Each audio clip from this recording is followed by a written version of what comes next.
We all knew this day was coming. This is the last time I'm going to speak on Declan Rice. As a full video on his channel. But yeah, let's get into it. Farewell, Declan Rice. I'm doing this before the Here We Go and the confirmation from ex-West Ham employee, the confirmation from David Ornstein. I'm doing that before. I'm getting this video over done with so we can move on. And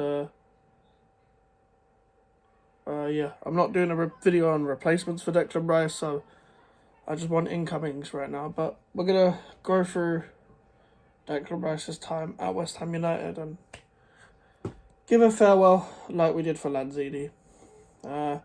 So, originally, Rice signed his first professional contract with West Ham in 2015, 9 days before Christmas, 16th of December, and his first call-up was against Sunderland and Everton, apparently, in April 2017. But as we know, his debut was under Slaven Bilic, coming on for the last couple of minutes against Burnley. I think we already had one at that point. We're just trying to see out the game. But yeah, in the 17-18 season, he was settling in, had a really, really poor game against Newcastle away, and got taken off, I think it was at half-time, by Slaven Bilic, as a centre-back at the time. There was a lot of hype around Declan Rice at the time, and we knew he could play centre-back and centre midfield, but we were very cautious at the time because we had Reece Oxford just 2 years before. A similar situation where coming through centre-back, centre-mid, you get the gist through the academy. And the 17-18 season, he was playing in the back three under David Moyes, when David Moyes came in for his first spell at West Ham United. And then 18-19 season happened. West Ham appointed Manuel Pellegrini, and Rice didn't start the first few games. We still had Cheku Kouyaté had left at this point, but we had Carlos Sanchez for some reason. We had Mark Noble and we had Pedro Obiang. He was still at the club. I think Milson Fernandez had left at that point, and etc. There was other players playing in this position for the first maybe 3 games. And I think his first game where he established himself was that Everton game where we won 3-0, 3-1. I don't remember the score. It was when Yarmolenko scored that mad goal where we had the number 20 shirt. Rice was, because he was sometimes playing as a lone DM, kind of like just shielding the back four.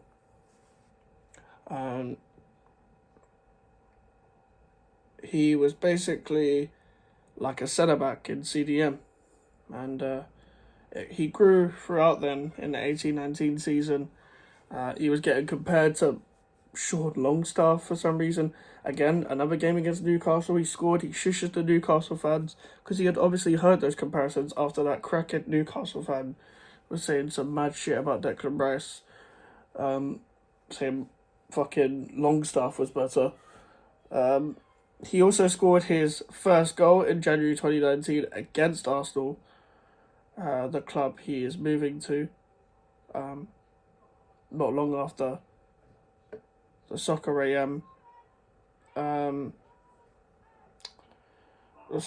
interview with Chiefs, where he said, "I'd love to score a goal." He is the first player to make his 50th appearance for West Ham whilst being a teenager since Michael Carrick. In 2018, Rice signed a new contract until 2024 with the option of an additional year.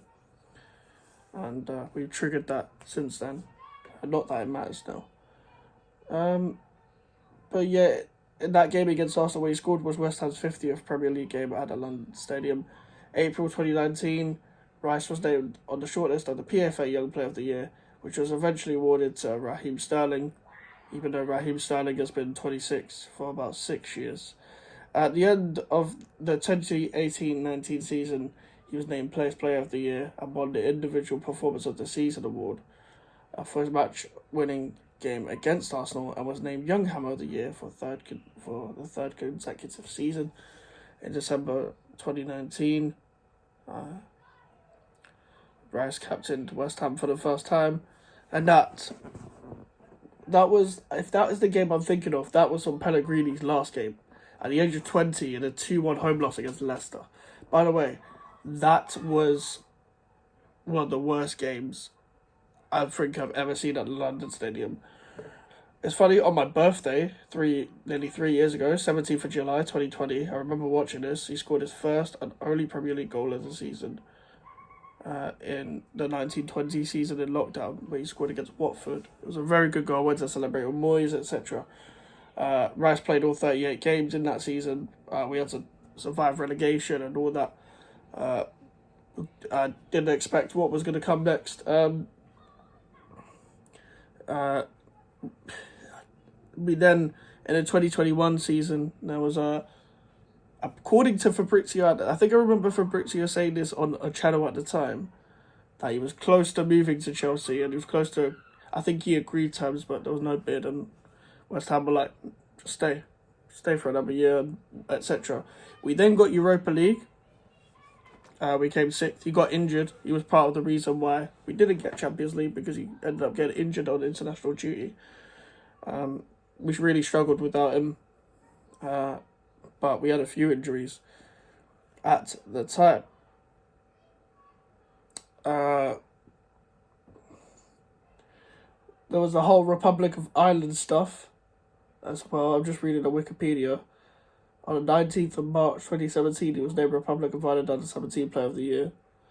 In August 2018, he was omitted from the squad to play Wales by O'Neill, who said that Rice was considering switching to play for England after being approached by them.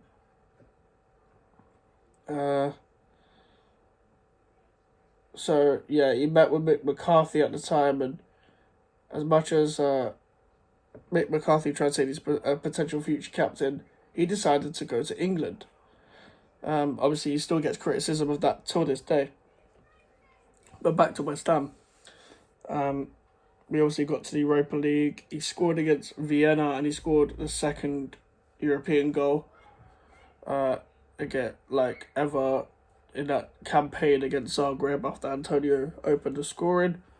He had a good season again. This was him progressing, and him at the back end of the previous season before that, and this season started noticing more of him driving with the ball and carrying the ball, etc. We finished 7th and lost to Frankfurt in the Europa League, so we got to be in the Conference League.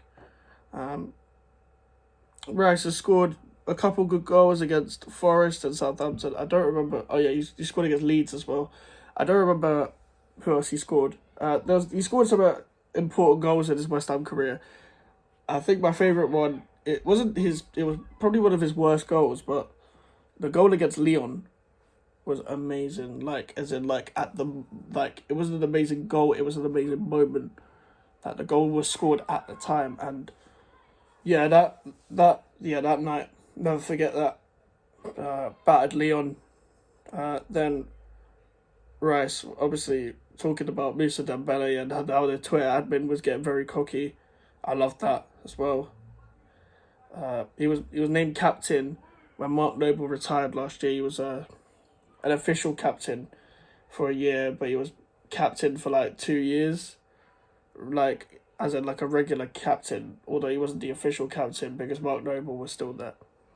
But it was always going to happen. We're going to struggle with that, but I'll come to that on another video when it comes to captains and stuff like that. But we got to the Conference League, and yeah, as I said, he scored some important goals this season. And in a Conference League final, he didn't have his best final at all. Although he just did his job defensively, he couldn't really get on the ball. No one really played well in general. When it comes to West Ham, no one really played well in that final. But we still won it. We won it. And as much as we wanted a good Noble sent off, we got a good Rice sent off. He was serenaded with the chant and stuff like that. And I've seen a lot of shit. People talking about, can't talk about being West Ham through and through when you go to another London club, but Joe Cole represents us all the time. He was at Chelsea. And people can't tell me about he came back, because Joe Cole came back when he was 50. What he could do in 90 minutes. So I'm assuming people dislike Michael Carrick because he went to Tottenham. I'm assuming people would throw stuff at Jermaine Defoe if they saw him. I'm assuming people dislike Billy Bonds because he was a manager of Millwall. I'm assuming they don't like Bobby Moore because he played for Fulham. They all had something to do with a London club. Although Teddy Sheringham was a West Ham fan, he played for Millwall and Tottenham twice. He came through Millwall's academy, I'm pretty sure, and played for Tottenham twice. But I do get the argument of it's great for us if we get a player from London and they betray and they betray them to come to us. But West Ham and Arsenal aren't rivals. As much as I hate Arsenal, there's not a direct rivalry there. Now, the fans chant to each other, they banter each other on a day, and this might make the West Ham Arsenal thing a bit more spicy, but neither team would consider each other rivals, apart from that cup final from years ago. Maybe the older fans don't like each other because of that cup final, but I don't know. I know some Arsenal fans don't like Trevor Brooking because of that, but that's it. But listen, do people go to another player? Issa Diop left for Fulham last year. He went to another London club. Fulham aren't our rivals either. Cheku Kuyate, James Tompkins. There's so many players that went to another London club that weren't our rivals, by the way. But yeah, we're about to agree terms. Whatever. I don't care at this point. But farewell to Declan Rice. Thank you for everything. We knew we weren't going to keep him. I knew it was going to be this season. People thought it was going to be last season or the season before. No, it was never going to happen. I was convinced he was going to go to Chelsea this whole time, not this summer, but 2 years ago. But that never happened, and I'm glad he didn't go to Chelsea. As much as I'd rather him go to Arsenal than Chelsea, I don't want him to go to Arsenal. But it's not my choice, is it? I don't blame City for pulling out or not paying the money. But we got what we wanted in the end. I should be happier because we got the price and all that, but I'm not. So we need to reinvest, but that's a different conversation. Thank you, Declan Rice, for everything. And yeah, guys, leave a like on the video, subscribe if you're new. Social media's up in the description if you want to follow me, and the email for the inquiries. I'll see you guys later. Goodbye.